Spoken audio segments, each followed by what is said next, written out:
Couple of stories to give you on the border crisis front. The National Review, and I love this reporter's name, Ryan Lovelace. Oh, he's actually very good on this immigration stuff. Is he related to Linda? No. I tried. I'd never seen that name before, except for the porn actress, right? Linda Lovelace? Linda, that's the only, yeah, but that was a fake name anyway, I think. Oh, you ruined it for me. Yeah, that wasn't a real name. Next thing you tell me Shannon Farron's not a real name. Shannon Farron's not a real person. Oh. Okay. Farron? Did I call her Farron? You did. He writes, some ICE officials think, and ICE is Immigrations and Customs Enforcement, President Obama is encouraging them to slack off on the job. Former border cops have told this exclusively to the National Review Online and reporter Ryan Lovelace. Some ICE officials think that the Obama administration has intentionally neglected to give them orders to support efforts to resolve the crisis.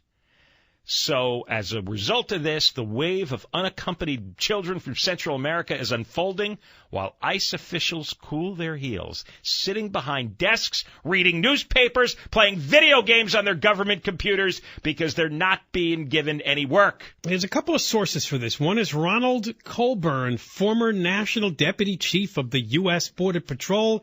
He told National Review Online they're sitting at their desks, reading newspapers, playing video games on their government computers because they're not being tasked with work, and they feel like it's coming all the way down from the top.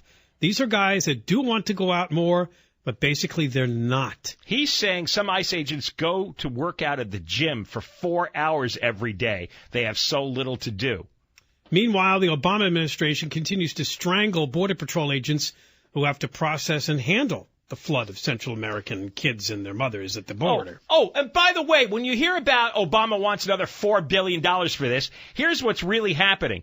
They've got a guy named Dave Stoddard, who's the executive vice president of the Law Enforcement Officers Advocates Council. Jesus. Yeah. Whatever the hell that is. Anyway. He's a retired Border Patrol agent, too. He said these ICE officers are sitting, in some cases, in brand new offices with brand new furniture, telephones that never ring, brand new cars with no place to go. They're on the payroll, and they need to entertain themselves or occupy themselves some way or another. Some review law books, while others choose to hone their skills at the shooting range because of the light workload. And if your jaw is dropping, too, that anybody working for Immigrations and Customs Enforcement right now has a light workload, how is that possible with a surge of what's going to be 100,000 people at the border? Obama does not want to stop the surge. He doesn't want to. So he has these ICE employees purposely sitting behind desks doing nothing. Without orders, they're not allowed to move. So they're going to the gym and they're playing video games and they're taking shooting practice. This is on purpose. All these guys who are talking, you know how many layers of bosses are above them? And all these layers of middle management bureaucrats know that these guys are sitting around doing nothing, and that no orders have been given. And it goes to the top. This is why Obama's banging his little tin cup today in Los Angeles. You got these tens of thousands of kids who are suffering. He doesn't want to do anything about it on purpose. And the Republicans are stamping their feet and fumphering around saying, wow, we're going to write a bill. We're going to write a bill. It doesn't matter if they write a bill. He's not going to sign the bill. He's got government employees that we're paying for, and they're forced to play video games? Now, here's something that will differentiate the story for you. These are not Border Patrol agents. Those guys are referred to as catchers, and their job is to apprehend and process the illegal aliens crossing the border, much of what you're seeing going on in the Rio Grande area of Texas.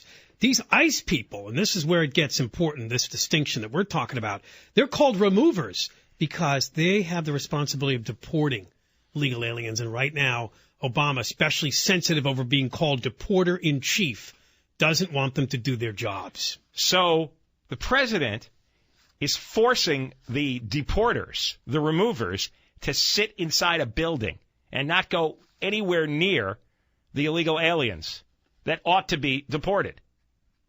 He won't let them go near them. Stay in your office, play video games, go to the gym. Oh, and there's even better stuff in this story. It talks also about how a number of ICE employees, Border Patrol people, They're terrified of speaking out, committing a violation of policy. On this show in the last couple of weeks was Border Patrol agent Ron Zermino. Remember him, the San Diego sector? Yes. He spoke to us about the public health risks associated with the illegal immigrants. He was getting information from Texas about what was going on there with, all the illnesses the kids had. He got a letter saying you must immediately cease and desist from issuing statements and press releases to the media with information that is, quote, law enforcement sensitive. So Zermino got in trouble for coming on our show and telling the truth. And the National Review has a copy of the letter that was sent to him telling him to shut up. So now these ICE officials and Border Patrol agents are telling their former colleagues, their retired colleagues, what's going on. They, in turn, are now talking to reporters. Meanwhile, like Ryan Lovelace. You'll be interested to know that in a brand new story in the Dallas Morning News, there were 20 kids from Honduras, El Salvador, and Guatemala who were supposed to appear in federal immigration court this week for initial deportation hearings, and 18 of them didn't show up. So there you go. What did I tell you? We've been the telling judge was very nice and said perhaps they didn't get the information correctly. Maybe they don't have a lawyer. They don't know what to do. No. We don't think so. No, Mr. Silly Judge. 90% of the kids don't show up. And everybody knows it. They've been trying to put out propaganda saying, well, actually, it's half don't show up. It's not. The government says 46% don't show up. The government's lying. The judge is giving me another chance. He reset the hearings for August 11th. One of the Obama officials testified before Congress that it's 90%. Yeah. And the day after he said 90%, we started getting, well, actually, it's 46%. It's like, stop it. All right? Thanks, Putin. Funny how, only 2 out of 20 means there is only 10% showing up. That goes right in line with the findings. Because why would you show up? They're all told not to show up. There is no upside to showing up risks deportation. Not showing up risks nothing. Why would you show up? I wouldn't. Nobody does. Ugh. But, of course, the reporters report whatever the government says, and they don't check to see if it's true or not. Now, meanwhile, House Republicans are working on a bill, only $1.5 billion. Obama's, wanted nearly $4 billion. Most importantly, they want to change that 2008 law, which allows immigrants from Central America to get that court hearing. They definitely said they're not going anywhere. No bills, no money, nothing's going anywhere without a big change in that. And also, they want to use more of the National Guard. They even want law enforcement operations in Central America to stop illegal immigrants before they even reach the U.S. How many National Guard? Everybody's chanting the National Guard. How many National Guard soldiers are available?